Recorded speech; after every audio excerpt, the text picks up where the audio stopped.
What is the exact process of option selling? Why we require large amount to sell option as compared to buying an option? Well, it's very simple. Everything has to do with the risk. Now, I'll tell you. Let's say you buy an option. Okay, you buy a call, 38,950. So let's say 39,000. Bank Nifty is trading around 39,000. You bought the 39,000 call. Let's say for 100 rupees. Now, when you buy an option, what it means is that you have secured a right to buy Bank Nifty at 39,000 on or before expiry. Now, to give you this right, the option seller who sold you that call option has charged you a premium of 100 rupees. So you bought the rights from that option seller for 100 rupees. So what is his income? It is 100 rupees. It cannot be more than that. He has sold you for 100 rupees. But now, if the Bank Nifty goes up in price, what will happen is you stand to make a lot of money. So let's say Bank Nifty goes to 40,000. You bought it at 39,000. Now it is at 40,000. So you are making 1,000 rupees profit, but you paid 100 rupees for it. So you lose 100 of that and you make a net profit of 900. But if the market goes down, now what you have done, you have bought it for 100, and as the market keeps going lower and lower and lower, and on expiry, if it is trading around 38,000, so do you really tell me if the Bank Nifty is trading at 38,000, will it make any sense for you to buy it for 39,000? No. And you have already paid as a ticket to secure the rights to buy at 39,000 for 100 rupees. So this is now worthless because market has fallen down. So you lose 100 rupees. So that is your net loss. This is your loss and this was your profit. But this is for you. When you flip the sides and you look at the one who sold you this option, if the market goes higher, on expiry, this call will be worth 1,000 rupees. But whereas this guy sold it for only 100. Now he has to buy it back at 1,000. So he buys it back at 1,000 minus the 100 rupees that he made earlier. His loss is 900 rupees. But if the market goes lower, you lose this 100, and who gains this 100? The option seller. So here it is clearly obvious that for an option buyer, the maximum risk that can happen is the 100 rupees. If it goes higher, he makes money. If it does not go higher and goes lower, the maximum he can lose is 100 rupees.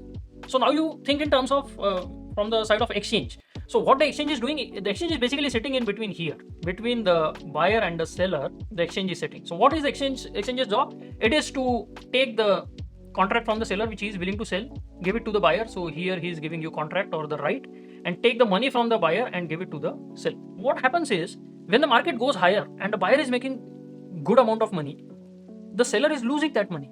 So it is exchange's job to make sure when the contract expires, whatever is the net settlement, like in this case the 900 profit, the exchange's job is to take that money from the seller and give it to the buyer. It is exchange's duty. Now, how will exchange make sure that he will give all the money to the buyer? Or when the first contract is executed, how will the exchange make sure that the seller gets his money? That is the 100 rupees.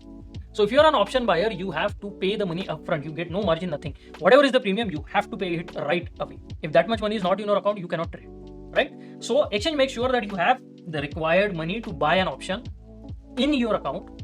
Otherwise, it won't let you buy. As soon as you put a buy order, exchange will take that money and transfer it to the seller, right? But then seller has received the money. But if the market goes higher and if the seller incurs this kind of a loss, how can exchange make sure that the buyer receives his profit? So since the seller is not buying anything, he is not giving exchange any money, he is actually selling.